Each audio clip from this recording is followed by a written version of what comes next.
It is really wonderful to be in New York here at the Riverside Church this evening. Thank you all for coming out.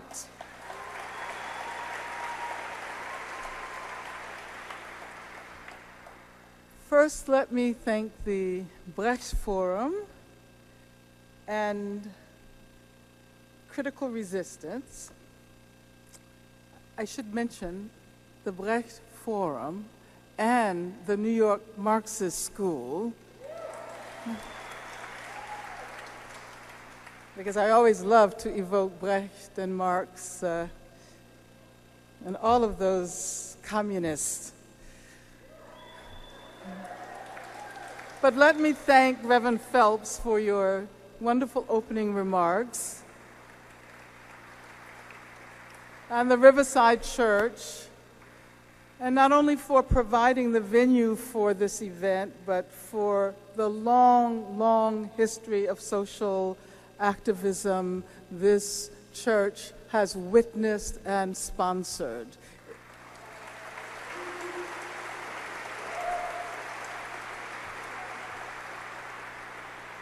And then I want to thank Critical Resistance for keeping the fires of abolition burning.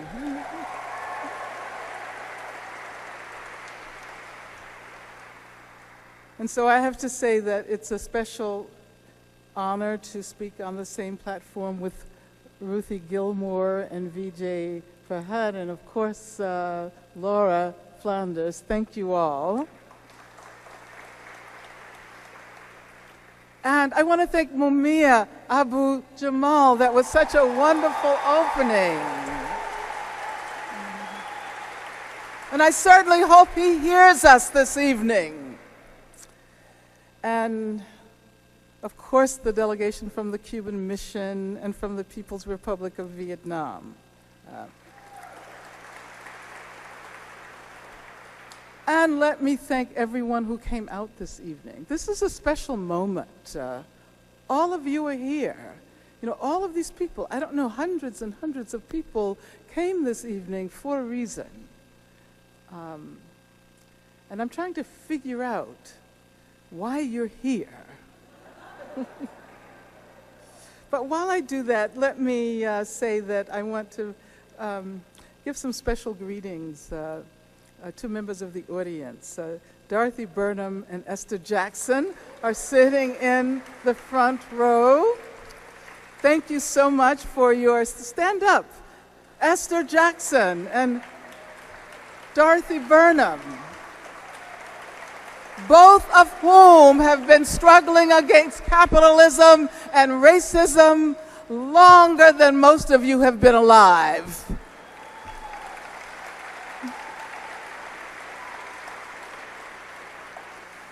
And special greetings to Charlene Mitchell, who, of course, was the Communist Party candidate for president, the first black woman who ran for president of the United States of America in the year 1968. And Charlene Mitchell was also the executive director of the National United Committee to Free Angela Davis.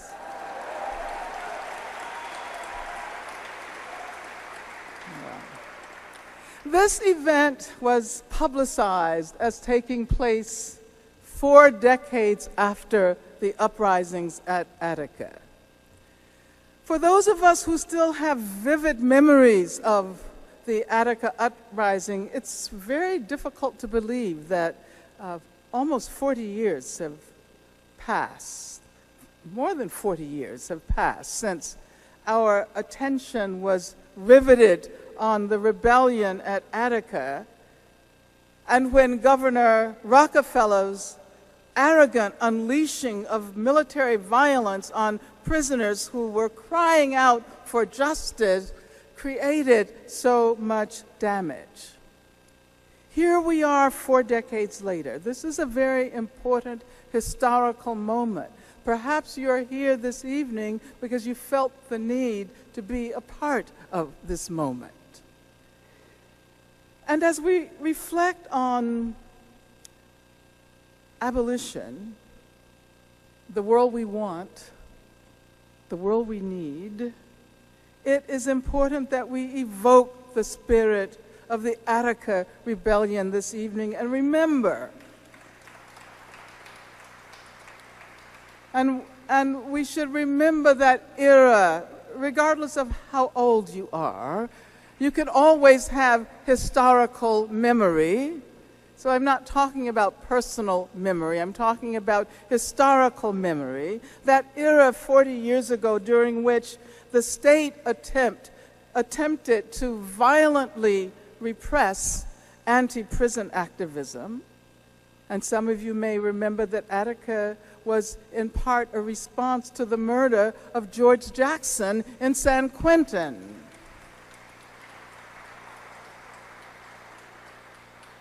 And I think that George is with us this evening, and Big Black is with us this evening, and all of the Attica brothers. Prison abolition has a very long history, probably as long a history as the institution itself, the institution of the prison itself. But it was during that period, some 40 years ago, that abolition dramatically emerged within public discourse. The prison abolitionist campaign of the latter half of the 20th century, which produced such important figures as Faye Honey Knopp, that movement prefigured the possibilities of the 21st century. In the 1970s, prison abolition appeared to be a utopian solution to a rising problem, the magnitude of which would not be recognized until the punishment industry became such a profitable enterprise and gave rise to such a soaring number of people behind bars that today, as Michelle Alexander has pointed out, there are more black men in prison than there were enslaved in 1850. In 2011, more black men behind bars than were slaves in 1850. Today, we cannot afford to think about abolition as an impractical utopian solution to the prison crisis. Today, it has become a necessity. Many of us see the present-day struggle for abolition, as Ruthie was pointing out, as integrally related to historical quest for abolition. The 19th century abolition movement targeted slavery. The 20th century abolition movement targeted the vestiges of slavery. It was a continuation of the freedom movement of the previous century. And so the 21st century abolition movement focuses on the prison industrial complex, which is built on the racist structures and ideologies produced by slavery, by segregation, by economic exploitation. And so today our demand is not a simple call to abolish prisons and to abolish capital punishment. Although we say abolish prisons, abolish capital punishment, and free Mumia Abu-Jamal. But rather it is also a call to create the conditions of life, education and healthcare and housing and jobs and new notions of citizenship that are not enclosed by national boundaries. And new outlets for human creativity, all of which will render prisons as we know them today unnecessary.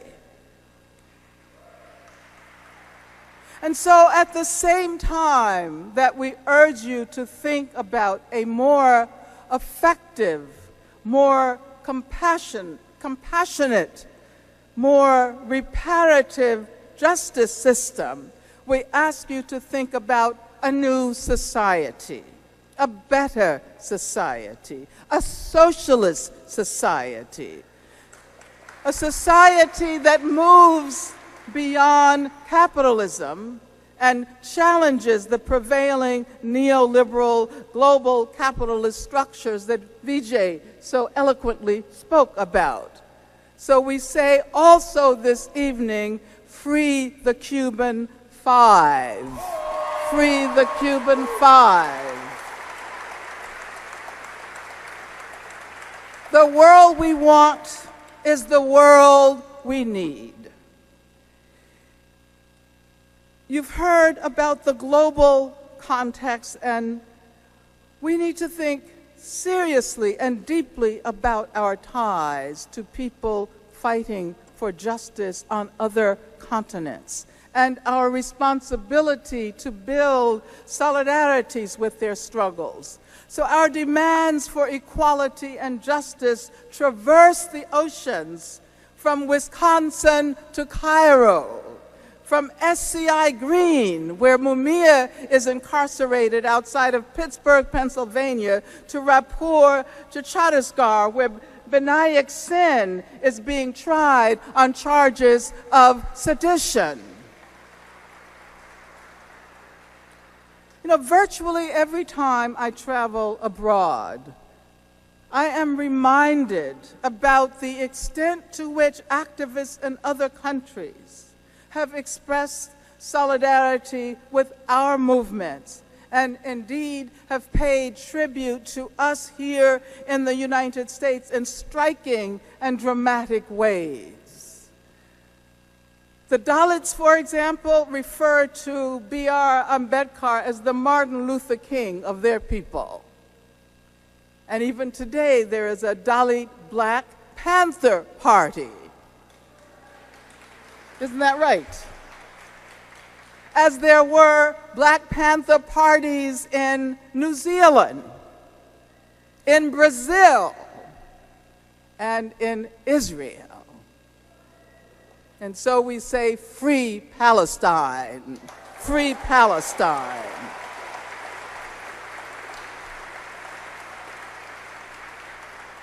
If we were serious about forging bonds of international solidarity, we would not have celebrated the killing of Osama bin Laden. If we truly oppose the horrendous violence that scarred this city forever, we would not celebrate violence. And certainly not in a way that has encouraged violent assaults on Muslims or people assumed to be practitioners of Islam.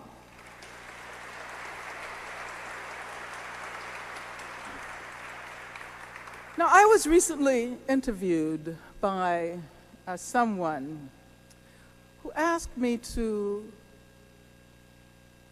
come up with one single issue that I might consider to be the most important concern of our time. One single issue. So what do you think I said?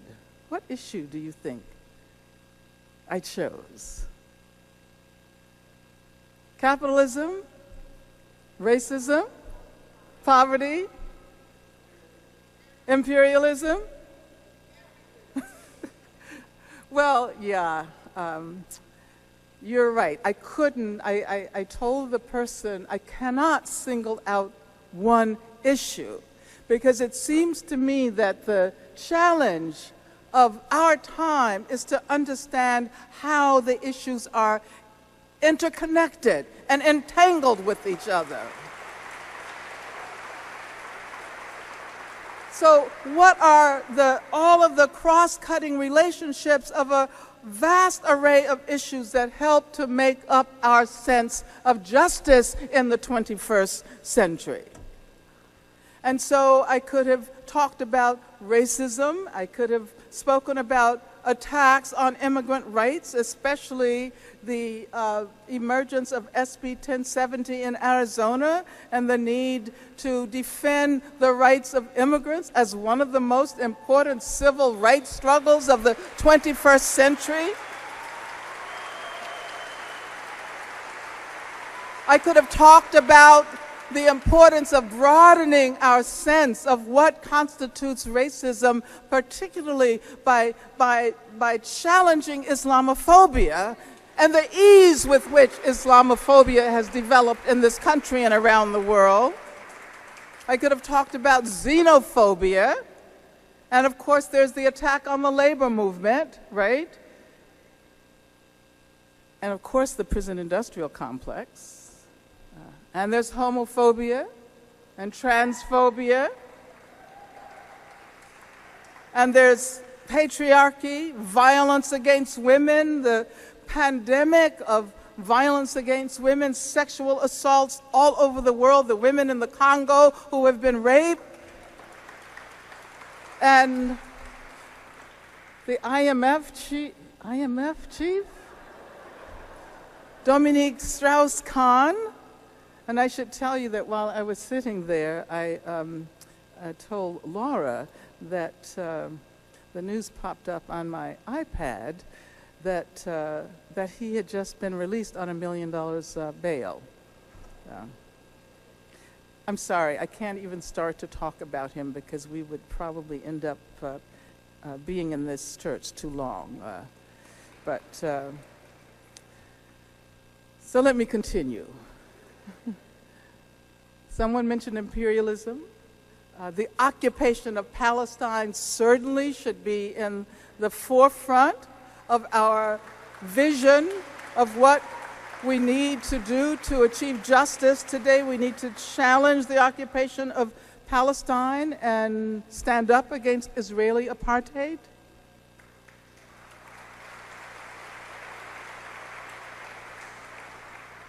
The war in Libya, healthcare, the attack on education, ableism, the destruction of the environment, the juggernaut of privatization that is destroying our schools, that is destroying our healthcare system, privatization of imprisonment, privatization of the prison system, the role that an organization, a corporation like the Corrections Corporations of America played in producing the anti-immigrant legislation not only in Arizona but in other parts of the country as well. Now, how can I say that from this list, and this list is far from complete, we could continue to list important concerns of this period. How is it possible to choose one issue? And I think that all of us are gathered here this evening in the Riverside Church, forging a historical moment. Under the auspices of the Brecht Forum and Critical Resistance, we are here this evening precisely because we acknowledge those linkages, those connections, those intersectionalities. Why do we think abolition is so important? Because an abolitionist perspective does not direct our attention myopically at a single issue. It does not direct our attention toward prisons as a separate single issue, the crisis of which we might be able to resolve through prison reform. Just as Du Bois, who was evoked by Ruthie, recognized that the genuine abolition of slavery would have required the radical construction of a democratic society, and not only political democracy, but economic democracy. educational democracy. Just as Du Bois made those observations about abolition democracy in relation to slavery, we can make similar observations about the abolition of prisons.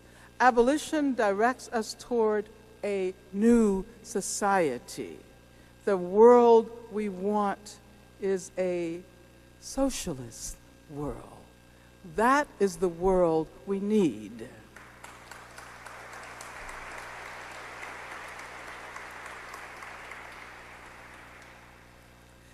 Now, you were informed that we would each be speaking approximately 10 minutes, and I think I've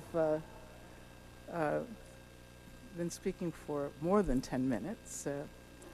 But I learned this evening that I was being asked to play another role as well, so that I would be able to speak a little longer. And can you imagine what role I've been asked to play that would require me to take a few more minutes of your time?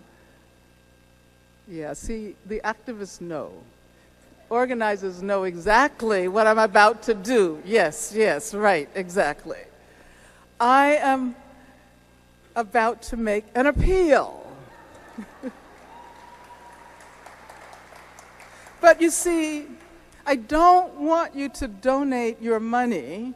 I do want you to donate your money, but I don't want you to donate only your money. I don't want you to donate your money if you do not truly believe that we can build another world, that we can abolish the prison industrial complex, that we can develop solidarity with our comrades in Libya and in Egypt.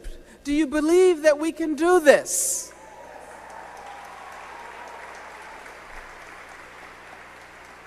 So now I'm going to say, well, if you truly believe that we can do this, you have to enable that new possibility. And one of the ways in which you can enable that possibility is to make a further contribution this evening. Contribute your creativity. Contribute your money. And I know that you've already paid. How much did you pay to attend this event? How much? Nobody paid? Nobody paid anything? Okay. People say that you paid $20. Is that right? Oh, some people actually contributed more. And so now is the time to ask you to contribute even more. And I know these are difficult times, but I want to ask you to contribute what you're able to contribute this evening. This is an amazing audience. The Riverside Church is full. There are people in the first and second balconies. I'm saying hello to the first balcony, and I want to say hello to people in the second balcony as well. So that means that if everybody contributes, say another $20, how much more would we be able to raise this evening? Can someone do the math? Reverend Phelps, what is the capacity of the Riverside Church? About 2,000. And so 20 times 2,000 is 40,000. So we could raise another $40,000. And this is not going to Wall Street, right? It is going toward the day-to-day community organizing that has made it possible for us to come together this evening under the banner of abolition. Let me tell you that as a person who has been involved in critical resistance since its founding, along with Ruthie and many of the other people, Kai and Cassandra, and many of the other people who are here this evening, we can tell you that, Craig is over there in the corner, we can tell you that there was a time when it was very difficult to have a conversation about the prison industrial complex. It was very difficult to have a conversation about abolition. And now at least we can come together. And people have a sense that something different can be achieved through the power of our collective activism. We are a powerful community. We are a powerful community.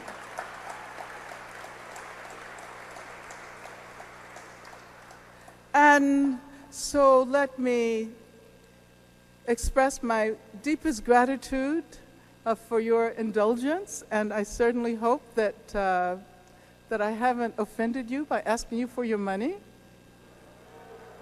No? Okay, those of you who said no, give even more. Okay, thank you very much.